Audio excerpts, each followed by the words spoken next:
10 محرم الحرام کو اپنے اہل و عیال پر فراخی کرنا، دل کھول کر خرچ کرنا۔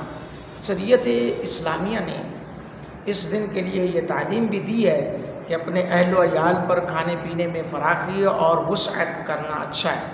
اس پر پورا سال فراخی رزق کے دروازے کھول دیے جائیں گے۔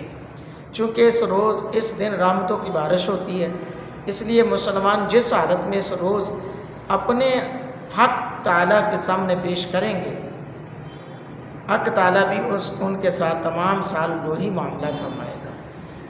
یہی سے یہ بات بھی سمجھ آتی ہے کہ اگر یوم عاشوراء میں آپ نفلی عبادات، دعا و استغفار میں مشغول رہیں تو اللہ تعالیٰ کی رحیم و کریم ذات سے امید کی جا سکتی ہے کہ وہ تمام سال آپ کو اعمال صالحہ کی توفیق عطا فرمائے گا انشاءاللہ۔ جب اپنے آپ کو اس طرح عبادت میں پیش کیا تو امید ہے اللہ تعالیٰ آپ کے ساتھ پورا سال یہی معاملہ فرمائے گا۔ اللہ پاک وسعت رزق عطا فرمائے اور اپنے اہل و عیال پر فراخی دل سے خرچ کرنے کی توفیق عطا فرمائے۔